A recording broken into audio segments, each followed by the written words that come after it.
सुबह उठने के फायदे क्या है, इससे मनुष्य के मस्तिष्क पर क्या असर पड़ता है और मनुष्य की याददाश्त बढ़ती है तो कितने हद तक बढ़ती है।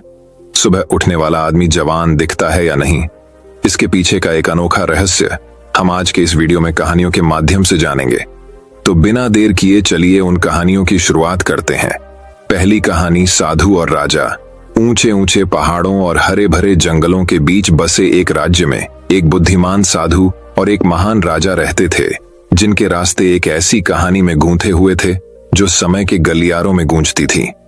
आंतरिक शांति और आत्मज्ञान के प्रति अपनी अटूट भक्ति के लिए जाने जाने वाले भिक्षु एक शांत पहाड़ के ऊपर रहते थे, जहां हर सुबह भोर की पहली किरणें उनके अनुभवी चेहरे को धीरे से चूमती थीं। उन्होंने कृतज्ञता से भरे दिल से सूर्योदय का स्वागत किया, ध्यान करने और जीवन के रहस्यों पर विचार करने के लिए शुरुआती घंटों की शांति को अपनाया। इस बीच राजा, एक शासक जो अपनी बुद्धिमत्ता और निष्पक्षता के लिए सम्मानित था, अक्सर खुद को अपने भव्य महल के बिस्तर पर करवटें बदलते हुए पाता था। बेचैन विचारों और चिंताओं से त्रस्त होता था जो उसके दिल और दिमाग पर छा जाते थे। एक दुर्भाग्यपूर्ण दिन राजा के कान में उस शांत भिक्षु के बारे में एक संदेश पहुंचा जो हर दिन उद्देश्य और शांति की भावना के साथ सूर्य को इशारा करता था। भिक्षु की आंतरिक शांति और स्पष्टता की कहानियों से प्रभावित होकर राजा ने उस बुद्धिमान व्यक्ति की तलाश करने का फैसला किया, इस उम्मीद में कि वह उन रहस्यों को उजागर कर सकेगा जो रात के अंधेरे में उससे दूर थे। पर्वत शिखर की यात्रा करते समय राजा भिक्षु के सामने खड़ा था। उसकी आंखें थकी हुई थीं, लेकिन भिक्षु के आचरण में जो शांति देखी उसके लिए वह एक मौन इच्छा से भर गया। दुनिया की नींद से जागने से पहले आप क्यों जाग जाते हैं? राजा ने पूछताछ की। उसकी आवाज में लालसा की झलक थी। समुद्र की गहराई और आकाश की विशालता को प्रतिबिंबित करने वाली आंखों वाले साधु ने हल्की मुस्कान के साथ उत्तर दिया, मैं कृतज्ञता से भरे दिल और अनंत संभावनाओं के लिए खुले दिमाग के साथ दिन का स्वागत करने के लिए सूरज के साथ उगता हूं। मेरे सामने लेट जाओ। शुरुआती घंटों में एक पवित्र शक्ति होती है जो नवीनीकरण और पुनर्जन्म की फुसफुसाती है, न केवल हमारे शरीर बल्कि हमारी आत्माओं को भी जगाने का मौका देती है। भिक्षु के शब्दों को ध्यान से सुनकर राजा को अपनी आत्मा के भीतर एक चिंगारी जलती हुई महसूस हुई। आशा की एक किरण कि शायद वह जो उत्तर खोज रहा था वह उसके महल के हलचल वाले हॉल में नहीं बल्कि सुबह के शांत आलिंगन में मिले। शुरुआती घंटों के भीतर छिपे ज्ञान को उजागर करने के लिए दृढ़ संकल्पित राजा ने दिन की पहली किरण के साथ जागने, सुबह की शांति को अपनाने और अपने दिल को प्रकृति की जागृति की सिम्फनी सुनने की अनुमति देने का संकल्प लिया। जैसे जैसे दिन हफ्तों में बदल गए, राजा को अपने सुबह के अनुष्ठानों में स्पष्टता और उद्देश्य की एक नई भावना का पता चला। जो चिंताएं एक बार उसके मन को परेशान कर रही थीं, वे धीरे धीरे दूर हो गईं। उनकी जगह शांति की गहरी भावना ने ले ली जो उसके राज्य की सीमाओं को पार कर गई। एक सुबह जब राजा साधु के पास शांत चिंतन में बैठा था तो उसके हृदय में एक एहसास खिल उठा, जैसे भोर की कोमल रोशनी में कोई फूल खिलता है। अब मैं समझ गया, राजा फुसफुसाए। उसकी आवाज भावना से कांप रही थी। शुरुआती घंटे एक उपहार लेकर आते हैं जो अकेलेपन के क्षणों को पार कर जाता है। वे हमें अपने सच्चे स्वयं से जुड़ने, अपनी आंतरिक रोशनी को अपनाने और इसे संदेह और भय की छाया के माध्यम से हमारा मार्गदर्शन करने का मौका देते हैं। भिक्षु ने मौन स्वीकृति में सिर हिलाया। उसकी आंखों में युगों का ज्ञान चमक रहा था। वास्तव में मेरे साथी, क्योंकि सुबह की शांति में हमें न केवल वे उत्तर मिलते हैं जो हम चाहते हैं, बल्कि उन चुनौतियों का सामना करने का साहस भी पाते हैं जो हमारा इंतजार कर रही हैं। और इसलिए राजा और भिक्षु आकाश के कैनवास के नीचे समान रूप से खड़े थे, जो भोर के आलिंगन की भट्टी में बने एक बंधन से एकजुट थे। साथ में वे एक ऐसी यात्रा पर निकले जो उनके जीवन की दिशा को हमेशा के लिए बदल देगी और उन सभी को प्रेरित करेगी जिन्होंने उनकी जागृति और परिवर्तन की कहानी देखी थी। जैसे ही राजा के नए ज्ञान की फुसफुसाहट पूरे राज्य में फैल गई, लोग उस उज्जवल रोशनी से आश्चर्यचकित हो गए जो अब उनके शासक की आंखों से चमक रही थी, जो उन सभी के लिए आशा और नवीकरण का मार्ग रोशन कर रही थी, जिन्होंने सूर्य के साथ जागने का साहस किया था। और इसलिए भिक्षु और राजा प्रेरणा के प्रतीक के रूप में खड़े थे। उनकी कहानी उस असीम शक्ति के प्रमाण के रूप में समय के इतिहास में गूंज रही है जो उन लोगों का इंतजार कर रही है जो सुबह जल्दी उठने के लाभों को अपनाते हैं। एक उपहार जितना अमूल्य भोर की पहली किरण ही नैतिक शुरुआती घंटों में एक पवित्र शक्ति होती है जो नवीनीकरण और पुनर्जन्म की फुसफुसाती है, न केवल हमारे शरीर बल्कि हमारी आत्माओं को भी जागृत करने का मौका। सुबह की शांति को अपनाने से हमें अपने सच्चे स्वरूप से जुड़ने, स्पष्टता पाने और साहस और अनुग्रह के साथ जीवन की चुनौतियों से निपटने की अनुमति मिलती है। तो दर्शकों, चलिए अब हमारे दूसरे कहानी की शुरुआत करते हैं। दूसरी कहानी। हरे भरे जंगलों और पहाड़ियों के बीच बसे एक सुदूर राज्य में किंग एल्ड्रिक नाम का एक बुद्धिमान और श्रद्धेय राजा रहता था। अपनी निष्पक्षता, करुणा और बुद्धिमत्ता के लिए जाने जाने वाले उन्होंने अपने राज्य पर सौम्य लेकिन दृढ़ हाथ से शासन किया। एक दिन ब्रदर इलियास नामक एक भिक्षु के राज्य में खबर आई, जो अपनी आध्यात्मिकता और आंतरिक शांति और आत्म सुधार पर शिक्षाओं के लिए प्रसिद्ध था। भिक्षु की प्रतिष्ठा से प्रभावित होकर राजा एल्ड्रिक ने उसे दरबार और राज्य के लोगों के साथ अपना ज्ञान साझा करने के लिए महल में आमंत्रित किया। भाई इलियास नम्रता और शालीनता के साथ महल में पहुंचे। उनकी शांत उपस्थिति ने उन सभी को मंत्रमुग्ध कर दिया जो उन पर नजरें गड़ाए हुए थे। राजा और भिक्षु ने उद्देश्य और पूर्ति के जीवन जीने के महत्व पर चर्चा करते हुए गहन बातचीत में दिन बिताए। ऐसी ही एक बातचीत के दौरान राजा ने भाई इलियास से सार्थक और सफल जीवन के रहस्य के बारे में पूछा।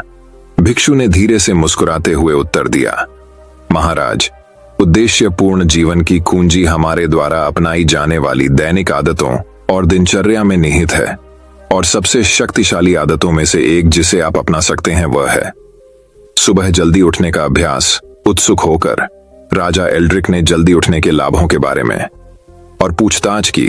भाई इलियास ने समझाया कि जल्दी उठने से न केवल सूर्योदय की सुंदरता देखने को मिलती है, बल्कि ध्यान, चिंतन और आने वाले दिन की योजना बनाने के लिए कीमती समय भी मिलता है। उन्होंने इस बात पर जोर दिया कि सुबह के शुरुआती घंटों में एक विशेष जादू होता है जो पूरे दिन के लिए माहौल तैयार कर सकता है। साधु के शब्दों से प्रेरित होकर राजा ने अगले दिन सुबह होने से पहले उठने की चुनौती देने का फैसला किया। जैसे ही सूरज की पहली किरणों ने आकाश को नारंगी और गुलाबी रंग के शानदार रंगों में रंग दिया, राजा एल्ड्रिक शांत चिंतन में बैठ गए। उन्हें अपने ऊपर शांति और स्पष्टता का एहसास महसूस हुआ। इसके बाद के दिनों में राजा जल्दी उठते रहे। सुबह के शांत घंटों को आत्मनिरीक्षण, प्रार्थना और अपने राज्य और प्रजा के कल्याण के लिए रणनीति बनाने में समर्पित करते रहे। उनकी नई आदत ने उनके दिनों में अनुशासन और उद्देश्य की भावना ला दी, जिससे उन्हें अधिक ज्ञान और करुणा के साथ नेतृत्व करने की अनुमति मिली।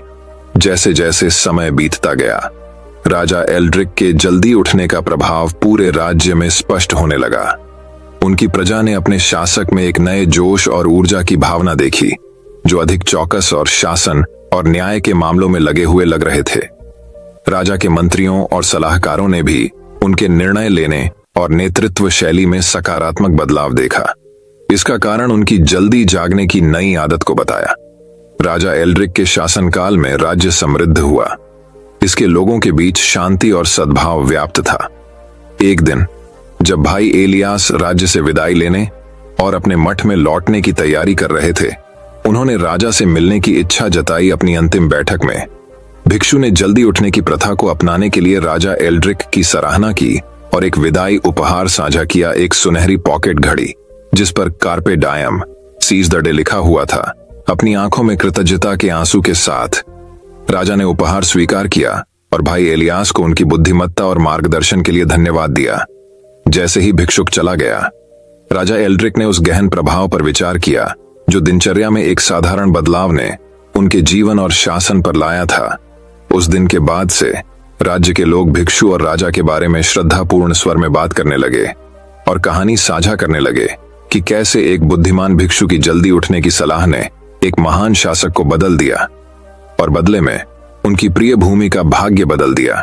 और इसलिए भिक्षु और राजा की कहानी भाग्य को आकार देने और महानता को प्रेरित करने की एक ही आदत की शक्ति के प्रमाण के रूप में कायम रही। तो दर्शकों, चलिए अब हमारे तीसरे कहानी की शुरुआत करते हैं। हमारी तीसरी कहानी। ऊंचे पहाड़ों के बीच बसे एक सुदूर राज्य में राजा अलारिक नाम का एक बुद्धिमान और न्यायप्रिय राजा शासन करता था। उनके शासनकाल में राज्य फला फूला और इसके लोग सद्भाव और समृद्धि से रहते थे। एक दिन ब्रदर केल नाम के एक भिक्षु के बारे में बात पूरे देश में फैल गई, जो पहाड़ों के बीच एक साधारण मठ में रहता था।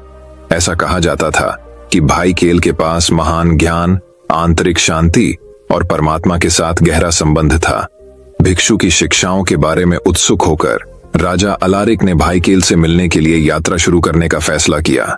राजा अपने वफादार सलाहकार के साथ मठ की ओर जाने वाले खड़ी पहाड़ी रास्तों पर एक लंबी और कठिन चढ़ाई पर निकल पड़े। जैसे ही वे मठ पहुंचे, शांत चेहरे और सौम्य मुस्कान वाले व्यक्ति भाई केल ने उनका स्वागत किया। भिक्षु ने राजा और उसके सलाहकार का खुले हाथों से स्वागत किया और उन्हें मठ में रहने और सरल जीवन शैली में भाग लेने के लिए आमंत्रित किया। राजा अलारिक भाई केल की शांति और संतुष्टि की आभा से मोहित हो गए और उन्होंने उत्सुकता से भिक्षु के ज्ञान की खोज की। एक सुबह जैसे ही भोर की पहली किरण ने आकाश को गुलाबी और सुनहरे रंग में रंग दिया, राजा अलारिक ने भाई केल को मठ के बगीचे में मौन ध्यान में बैठे पाया। राजा साधु के पास पहुंचे और उनसे उनकी आंतरिक शांति और ज्ञान के रहस्य के बारे में पूछा। भाई केल ने दयालुता से मुस्कुराते हुए उत्तर दिया, महामहिम, एक पूर्ण जीवन की कुंजी हर सुबह जल्दी उठने के सरल कार्य में निहित है। जब आप सूर्य के साथ उगते हैं तो आप अपने आप को ब्रह्मांड की प्राकृतिक लय के साथ जोड़ लेते हैं। शांति में शुरुआती घंटों में आप स्पष्टता, उद्देश्य और परमात्मा से संबंध पा सकते हैं। भिक्षु की बातों से प्रभावित होकर राजा अलारिक ने प्रतिदिन जल्दी उठने की प्रथा अपनाने का संकल्प लिया। वह भोर से पहले उठ गया। पक्षियों के गाने और सुबह की हवा में पत्तों की हल्की सरसराहट ने उसका स्वागत किया। जैसे जैसे दिन बीतते गए, राजा ने अपने भीतर एक गहरा बदलाव देखा। उसका मन साफ था, उसका दिल हल्का था और उसकी आत्मा उन्नत थी। भाई केल के मार्गदर्शन में राजा अलारिक ने ध्यान, चिंतन और चिंतन की दैनिक दिनचर्या विकसित करना शुरू किया। उन्होंने प्रकृति के बीच, पहाड़ों की सुंदरता और हवा की सरसराहट के बीच समय बिताया। राजा ने अपने दिल की बुद्धि और अपने आसपास की दुनिया की आवाज सुनना सीखा। महीने वर्षों में बदल गए और राजा अलारिक का राज्य उनके प्रबुद्ध शासन के तहत और भी अधिक समृद्ध हुआ। राजा ने भाई केल की शिक्षाओं द्वारा निर्देशित होकर करुणा और सत्यनिष्ठा से शासन किया। राज्य के लोगों ने अपने शासक की नई बुद्धिमत्ता की प्रशंसा की और उनके उदाहरण का अनुकरण करने की कोशिश की। एक दिन जब शरद ऋतु ने पहाड़ों को सोने और लाल रंग से रंग दिया, राजा अलारिक ने अपनी प्रजा को महल के प्रांगण में इकट्ठा किया। भाई केल के साथ राजा ने भीड़ को संबोधित किया, मठ की अपनी यात्रा की कहानी और भिक्षु से सीखे गए सबक साझा किए। दोस्तों, राजा ने गर्मजोशी और ज्ञान से भरी आवाज में घोषणा की, मैं आपके सामने राज्य के एक विनम्र सेवक के रूप में खड़ा हूं, जो एक भिक्षु के ज्ञान की रोशनी से निर्देशित है। आइए याद रखें कि सच्ची महानता धन में नहीं है या शक्ति, लेकिन हमारे दिलों की दयालुता और हमारी आत्माओं की बुद्धि में।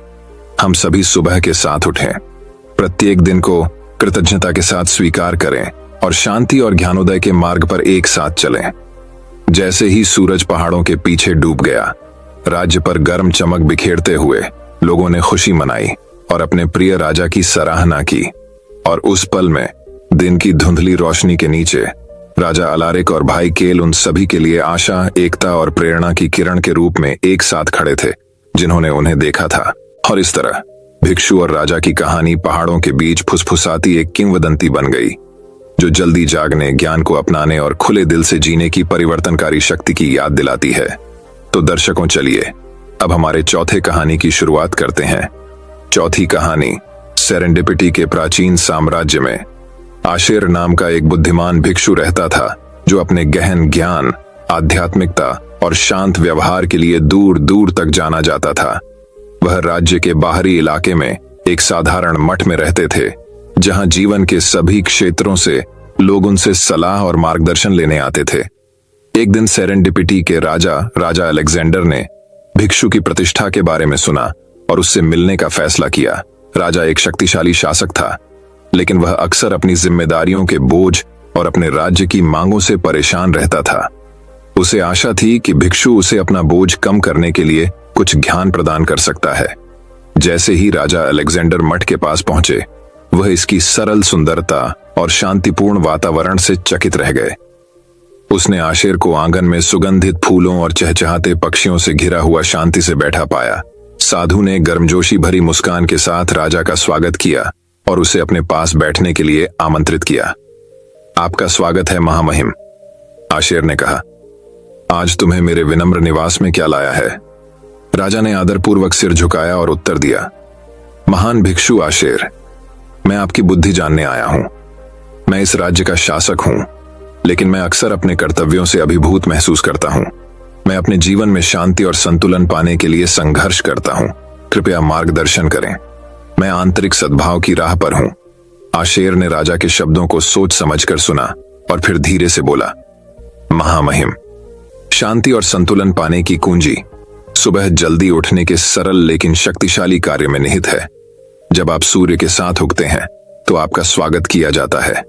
दुनिया के जागने से पहले भोर की शांति, दिन का यह समय पवित्र और संभावनाओं से भरा है। यह चिंतन, मनन और आने वाले दिन के लिए इरादे तय करने का समय है। राजा साधु की बातों से प्रभावित हुआ और उसने उसकी सलाह मानने की कसम खाई। अगली सुबह राजा अलेक्जेंडर भोर से पहले उठे। जैसे ही आकाश गुलाबी और सुनहरे रंग में रंगा हुआ था, जैसे ही वह शांत ध्यान में बैठा अपने चारों ओर जाग रही प्रकृति की आवाजों को सुन रहा था, उसे अपने ऊपर शांति का एहसास हुआ। जैसे जैसे दिन बीतते गए, राजा ने साधु के मार्गदर्शन का पालन करते हुए हर सुबह जल्दी उठने की आदत बना ली। उन्होंने पाया कि इस बहुमूल्य समय ने ही उन्हें अपने आंतरिक स्व से जुड़ने, अपने विचारों को स्पष्ट करने और अपने कर्तव्यों को एक नए उद्देश्य और स्पष्टता के साथ अपनाने की अनुमति दी। आशेर की देखरेख में राजा अलेक्जेंडर का शासन अधिक न्यायपूर्ण और दयालु हो गया। उनके बुद्धिमान नेतृत्व में राज्य समृद्ध हुआ और लोग फले फूले। राजा की शांति और संतुलन की नई भावना पूरे राज्य में फैल गई, जिसने वहां रहने वाले सभी लोगों के दिलों को छू लिया। साल बीतते गए और राजा अलेक्जेंडर बूढ़ा और थका हुआ हो गया। अपनी मृत्युशैया पर अपने प्रियजनों और सलाहकारों से घिरे हुए उन्होंने आशेर को अपने साथ रहने के लिए बुलाया। भिक्षु शांत मुस्कान के साथ पहुंचे। उनकी आंखें ध्यान से चमक रही थीं। महान भिक्षु आशेर, राजा फुसफुसाए, मुझे आंतरिक सद्भाव और पूर्णता का मार्ग दिखाने के लिए धन्यवाद। आपकी शिक्षाओं ने मेरे जीवन और मेरे लोगों के जीवन को बदल दिया है। मैं शब्दों से परे आभारी हूं। आशेर ने राजा के माथे पर एक कोमल हाथ रखा और उत्तर दिया, महामहिम, यह आपकी अपनी आंतरिक शक्ति और ज्ञान प्राप्त करने की इच्छा थी जिसने यह परिवर्तन लाया। याद रखें, सच्ची महानता शक्ति या धन में नहीं, बल्कि सुनने की क्षमता में निहित है। अपनी आत्मा की फुसफुसाहट के अनुसार और अपने दिल के मार्गदर्शन का पालन करें। उन अंतिम शब्दों के साथ राजा अलेक्जेंडर ने अपनी आंखें बंद कर लीं और अपनी अंतिम सांस ली। उनकी आत्मा को शांति मिली।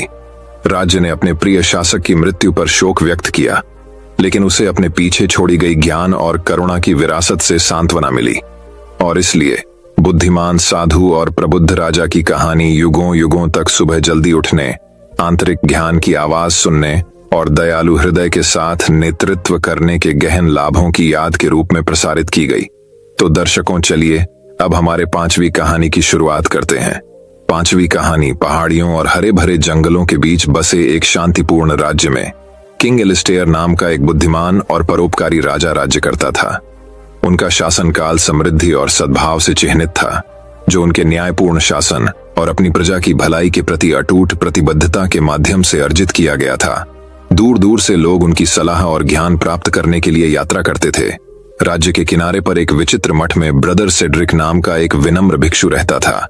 वह अपनी असाधारण धर्म परायणता, बुद्धिमत्ता और दूसरों की सेवा के प्रति समर्पण के लिए जाने जाते थे।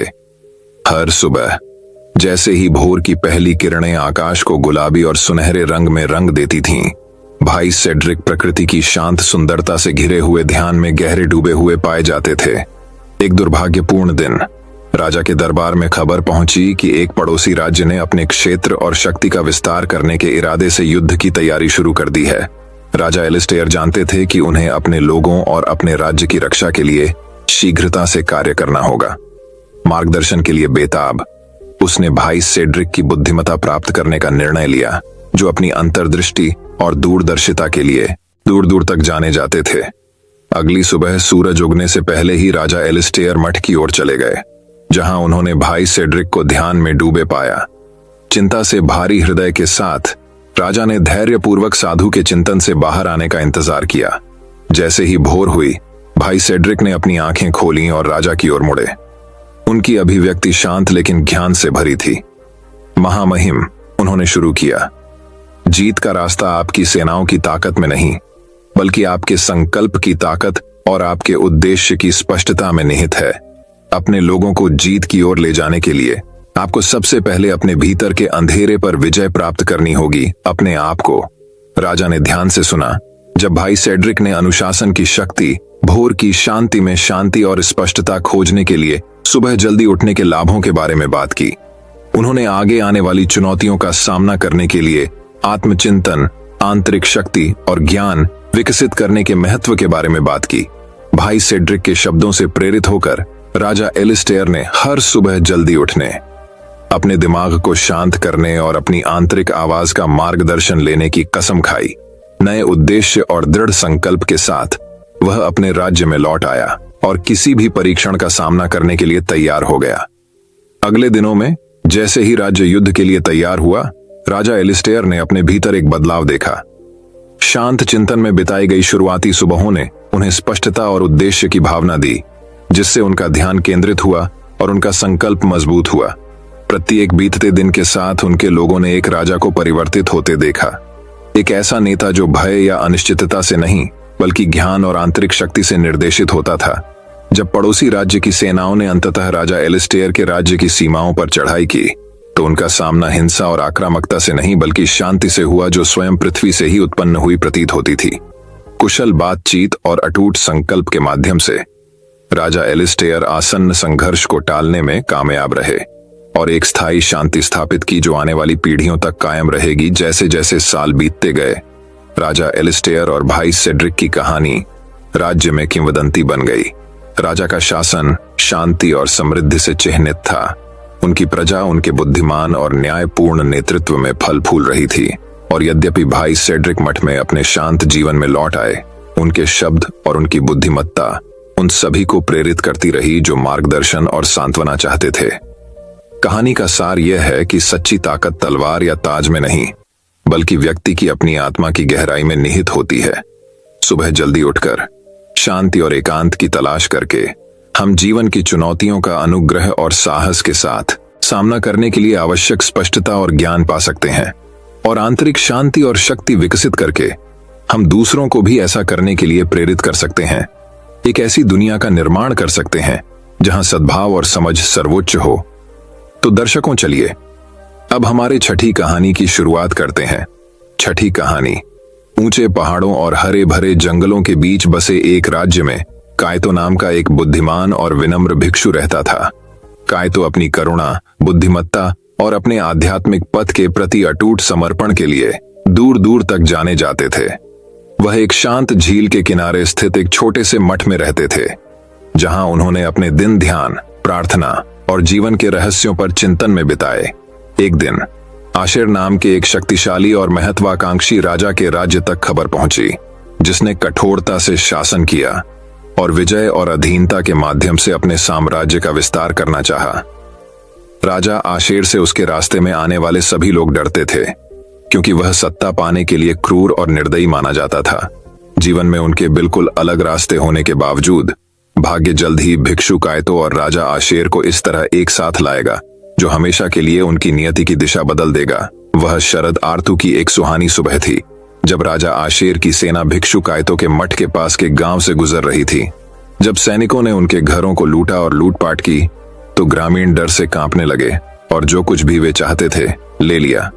उनके द्वारा पहुंचाई गई पीड़ा के बारे में एक बार भी विचार किए बिना भिक्षु कायतो, जिसने राजा की सेना द्वारा की गई तबाही को देखा था, जानता था कि वह चुपचाप खड़ा नहीं रह सकता और इस तरह के अन्याय को जारी नहीं रहने दे सकता। करुणा से भरे हृदय और वर्षों की आध्यात्मिक साधना से तेज दिमाग के साथ उसने राजा आशेर के पास जाने और उसे मार्गदर्शन देने का फैसला किया, जो उम्मीद है कि राजा को एक उच्च सत्य के प्रति जागृत करेगा। जैसे ही भोर हुई, भिक्षु कायतो ने शाही महल की ओर रुख किया, जहां उन्हें राजा आशेर से मिलने का मौका दिया गया। जब कायतो सुबह जल्दी उठने के फायदों के बारे में बात कर रहा था, तो राजा अपने बीच भिक्षु की उपस्थिति से चकित होकर ध्यान से सुन रहा था। महामहिम, भिक्षु कायतो ने शांत और स्थिर आवाज में कहना शुरू किया, सुबह जल्दी उठने से उन लोगों को कई आशीर्वाद मिलते हैं जो भोर की शांत शांति को अपनाते हैं। यह चिंतन, नवीनीकरण और परमात्मा से जुड़ने का समय है। सभी जीवन का स्रोत सूर्य के साथ जागने से व्यक्ति को मन की स्पष्टता, आत्मा की शक्ति और शांति की गहरी भावना प्राप्त होती है, जो उन्हें प्रत्येक दिन की चुनौतियों के माध्यम से मार्गदर्शन कर सकती है। राजा आशेर, जिन्होंने कभी भी जल्दी उठने के महत्व पर विचार नहीं किया था, उन्हें अपने भीतर जिज्ञासा की एक चिंगारी जलती हुई महसूस हुई। क्या ऐसा हो सकता है कि सुबह के सूरज को नमस्कार करने की सरल क्रिया में ज्ञान पाया जा सकता है? भिक्षु कायतो के शब्दों से प्रेरित होकर राजा आशेर ने एक निर्णय लिया, जिसने उसके शासनकाल की दिशा हमेशा के लिए बदल दी। उन्होंने हर दिन जल्दी उठने, एक नई शुरुआत की संभावनाओं के लिए खुले दिल से सुबह का स्वागत करने की कसम खाई। जैसे जैसे दिन हफ्तों में और हफ्ते महीनों में बदलते गए, राजा आशेर ने पाया कि जल्दी उठने से उसके जीवन में गहरा परिवर्तन आया। उसे आंतरिक शांति और स्पष्टता की भावना मिली, जो उसे लंबे समय से नहीं मिली थी, और उसने अपने राज्य को ज्ञान और करुणा के साथ संचालित करना शुरू कर दिया, जिसने उसे अपनी प्रजा का प्रिय बना दिया। राजा आशेर के प्रबुद्ध नेतृत्व में राज्य इतना फला फूला जितना पहले कभी नहीं था। ग्रामीण अब भय और अनिश्चितता से ग्रस्त नहीं थे, बल्कि उन्हें एक ऐसे शासक में सांत्वना मिली जो न्याय और ईमानदारी के साथ शासन करता था। भिक्षु कायतो, जिसने राजा के उल्लेखनीय परिवर्तन को देखा था, शांत संतुष्टि के साथ मुस्कुराया। वह जानता था कि उसकी शिक्षाओं ने राजा के दिल में जड़ें जमा ली हैं और एक नए तरीके के रूप में विकसित हुई हैं, जिससे न केवल राजा आशेर को बल्कि उनके रास्ते में आने वाले सभी लोगों को फायदा होगा। और इसलिए भिक्षु और राजा ज्ञान और करुणा के प्रतीक के रूप में एक साथ खड़े थे, उपचार और परिवर्तन की आवश्यकता वाली दुनिया में प्रकाश लाने के अपने साझा मिशन में एकजुट हुए। इस कहानी का सार यह है कि सच्चा ज्ञान और परिवर्तन सबसे अप्रत्याशित स्रोतों से आ सकता है। अस्तित्व के नए तरीकों को अपनाने और दूसरों के ज्ञान के लिए अपने दिल खोलने से हम एक उच्च सत्य के प्रति जागृत हो सकते हैं, जो हमारे जीवन और हमारे आसपास की दुनिया को बेहतरी के लिए बदलने की शक्ति रखता है। तो दर्शकों, चलिए अब हमारे 7वीं कहानी की शुरुआत करते हैं। 7वीं कहानी ऊंचे पहाड़ों और हरे भरे जंगलों के बीच बसे एक रहस्यमय देश में शिन नाम का एक बुद्धिमान और विनम्र भिक्षु रहता था, जिन्हें एक शांत पहाड़ी के ऊपर एक शांत मठ में रहते थे, जहां उन्होंने अपने दिन ध्यान करने, चिंतन करने और उन लोगों के लिए शांति और ज्ञान की शिक्षाएं फैलाने में बिताए जो उनका मार्गदर्शन चाहते थे। एक दिन शिन के गहन ज्ञान और आंतरिक शांति की अटूट भावना के बारे में नीचे के राज्य के शासक राजा रोड्रिक तक बात पहुंची। उत्सुक होकर राजा ने अपने हृदय में व्याप्त बेचैनी का उत्तर पाने की आशा में भिक्षु के पास जाने का निर्णय लिया। जैसे ही सूरज उगना शुरू हुआ, राजा रोड्रिक ने झिन के साधारण निवास की ओर घुमावदार रास्ते पर अपना रास्ता बनाया। मठ पहुंचने पर राजा रोड्रिक का झिन ने गर्मजोशी भरी मुस्कान और स्वागत करते हुए गले लगाकर स्वागत किया। भिक्षु ने राजा का अपने साधारण आवास में स्वागत किया, जहां दोनों शांत चिंतन में बैठे थे, क्योंकि सुबह की पहली रोशनी कागज की खिड़कियों से छन कर आ रही थी। राजा रोड्रिक ने राज्य पर शासन करने के बोझ, नेतृत्व के दबाव और अपने शाही कर्तव्यों की निरंतर मांगों के बारे में बात करते हुए जिनको अपनी परेशानियां बतानी शुरू कर दी। शिन ने ध्यान से सुना। उसकी दयालु आंखें समझ और सहानुभूति से भरी थीं। राजा के समाप्त होने के बाद शीन ने धीरे से कहा, मेरे प्रिय राजा, मुझे विश्वास है कि मेरे पास आपके दिल की उथल पुथल को कम करने का एक समाधान हो सकता है। यह एक सरल अभ्यास है जो भिक्षुओं और संतों की पीढ़ियों से चला आ रहा है। एक ऐसा अभ्यास जो आंतरिक शांति और मन की स्पष्टता की कुंजी है। इसके साथ ही जिनने किंग रोड्रिक के साथ सुबह जल्दी उठने के महत्व को साझा किया, उन्होंने बताया कि कैसे दिन के शुरुआती घंटे एक पवित्र समय होते हैं जो शांति और आत्मविकास की क्षमता से भरे होते हैं। शिन ने राजा को सूर्य के साथ उगने, प्रत्येक नए दिन का आभार और उद्देश्य की भावना के साथ स्वागत करने के लिए प्रोत्साहित किया। शीन की बातों से चकित होकर राजा रोड्रिक ने भिक्षु की सलाह पर ध्यान देने का फैसला किया।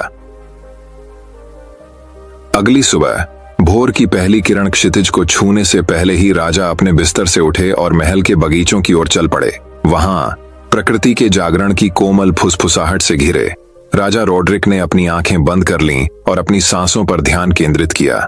जैसे जैसे दिन हफ्तों में और हफ्ते महीनों में बदलते गए, राजा रॉड्रिक ने शीन की शिक्षाओं का ईमानदारी से पालन किया और खुद को हर दिन जल्दी उठने के अभ्यास के लिए प्रतिबद्ध किया। प्रत्येक सूर्योदय के साथ राजा ने पाया कि वह अपने आसपास की दुनिया के साथ और अधिक मेलजोल बढ़ा रहा है, अपने साथ और अधिक शांति पा रहा है और अपने हृदय में निहित ज्ञान से अधिक जुड़ा हुआ है, जिनके मार्गदर्शन में राजा रॉड्रिक का राज्य पहले की तरह फला फूला। उनकी प्रजा ने अपने शासक में एक बदलाव देखा। शांति और स्पष्टता की भावना जो उनके अस्तित्व से ही निकलती थी। राजा के निर्णय बुद्धिमानी पूर्ण और न्यायपूर्ण थे। उसका आचरण विनम्र और दयालु था। जैसे जैसे समय बीतता गया, राजा रॉड्रिक और मोंक जेन के बीच दोस्ती और आपसी सम्मान का गहरा बंधन बन गया।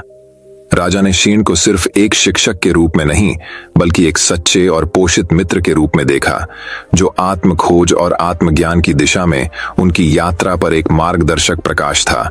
और इसलिए सुबह के शांत घंटों में, जब सूरज ने आकाश को सोने और गुलाब के रंगों में रंग दिया, राजा रॉड्रिक और मोंक जेन एक साथ बैठे, प्रत्येक नए दिन के आशीर्वाद के लिए शांत प्रतिबिंब और कृतज्ञता के क्षण साझा कर रहे थे। इस कहानी का नैतिक सरल लेकिन गहरा है। जल्दी जागने के लाभ केवल उत्पादकता से परे हैं। वे हमारे अस्तित्व के मूल तक पहुंचते हैं, हमारी आत्माओं का पोषण करते हैं और हमें आंतरिक शांति और पूर्णता की दिशा में मार्गदर्शन करते हैं। जिस तरह की रॉड्रिक ने कृतज्ञता से भरे दिल के साथ हर दिन अभिवादन करने की परिवर्तनकारी शक्ति की खोज की, उसी तरह हम भी सुबह के शांत क्षणों में छिपी छिपी क्षमता को उजागर कर सकते हैं। चलिए अब 8वीं कहानी शुरू करते हैं। 8वीं कहानी, थैलोरिया की रहस्यमय भूमि में मास्टर जेनिथ नामक एक बुद्धिमान भिक्षु और किंग लियोन नामक एक महान राजा रहते थे। मास्टर जेनिथ अपने गहन ज्ञान और शांतिपूर्ण आचरण के लिए दूर दूर तक जाने जाते थे, जबकि किंग लियोन अपने न्यायपूर्ण शासन और अटूट साहस के लिए पूजनीय थे। अपने बिल्कुल अलग जीवन और जिम्मेदारियों के बावजूद भिक्षु और राजा ने सुबह जल्दी जागने की शक्ति में एक आम धारणा साझा की। एक उज्जवल सुबह, जैसे ही सूरज की रोशनी की पहली किरणें अंधेरे को भेदी, मास्टर जेनिथ ने मठ के शांत बगीचे में अपने दैनिक ध्यान की दिनचर्या शुरू कर दी। दूसरी ओर राजा लियोन अपने राजसी महल की दीवारों पर खड़ा था और नीचे हलचल भरे शहर को देख रहा था। इसी शांत क्षण में भाग्य ने साधु और राजा के बीच मुठभेड़ करा दी। दूर से एक दूसरे को देखकर मास्टर जेनिथ और किंग लियोन ने बगीचे में मिलने का फैसला करने से पहले गर्मजोशी से मुस्कुराहट का आदान प्रदान किया। जहां भिक्षु ने ध्यान लगाया था, जैसे ही वे खिले हुए चेरी के पेड़ की छाया के नीचे बैठे, मास्टर जेनिथ ने धीरे से कहा, महामहिम, भोर की खामोशी में बहुत ताकत है, क्योंकि इन शांत क्षणों में ही हमें स्पष्टता और उद्देश्य मिलता है। भिक्षु के शब्दों से उत्सुक होकर राजा लियोन ने आगे पूछा, मास्टर जेनिथ, आप जल्दी जागने के लाभों पर विश्वास क्यों करते हैं? भिक्षु ने कुछ देर के लिए अपनी आंखें बंद कर लीं और जवाब देने से पहले गहरी सांस ली। जब हम दिन की पहली किरण के साथ जागते हैं, तो हम समय के उपहार को गले लगाते हैं। शुरुआती घंटे हमें दिन के लिए प्रतिबिंबित करने, योजना बनाने और इरादे निर्धारित करने का अवसर देते हैं। आगे यह आत्म खोज और विकास का एक पवित्र समय है। राजा लियोन ने भिक्षु की बुद्धिमत्ता पर विचार किया और उसके शब्दों में सच्चाई को महसूस किया। उन्होंने मास्टर जेनिथ से कहा, मैं अक्सर खुद को एक राज्य पर शासन करने की मांगों से घिरा हुआ पाता हूँ। सुबह की सुंदरता की सराहना करने के लिए शायद ही कभी रुकता हूँ। भिक्षु ने राजा के कंधे पर हाथ रखा और धीरे से कहा, महाराज, सबसे महान शासक वे हैं जो संतुलन के महत्व को समझते हैं। भोर की शांति में अपने मन और आत्मा का पोषण करके आप अधिक ज्ञान और करुणा के साथ नेतृत्व करेंगे।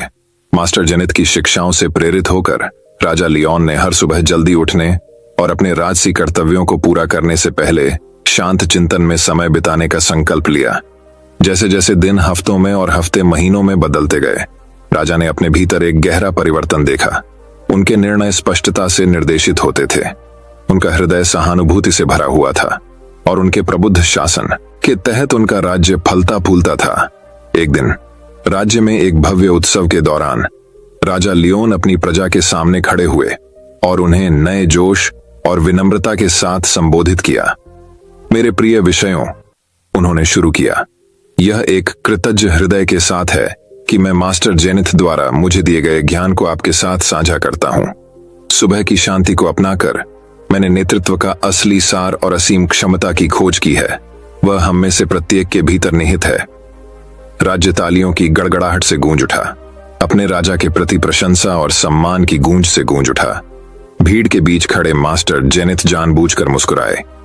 उनकी आंखें उस परिवर्तनकारी यात्रा के लिए गर्व से चमक रही थीं जो राजा ने शुरू की थी, और इसलिए भिक्षु और राजा की कहानी थेलोरिया के इतिहास में एक किंवदंती बन गई, जो सुबह जल्दी उठने के गहरे प्रभाव और आत्म सुधार की शाश्वत खोज का प्रमाण है।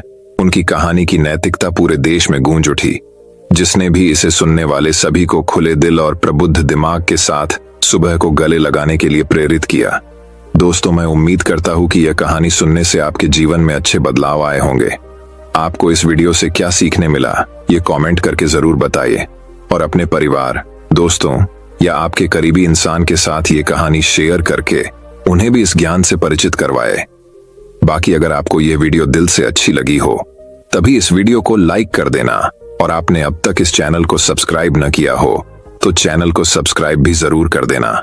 आपका हर दिन शुभ हो और खुशियों से आपका जीवन भरा रहे। धन्यवाद। नमो बुद्धाय।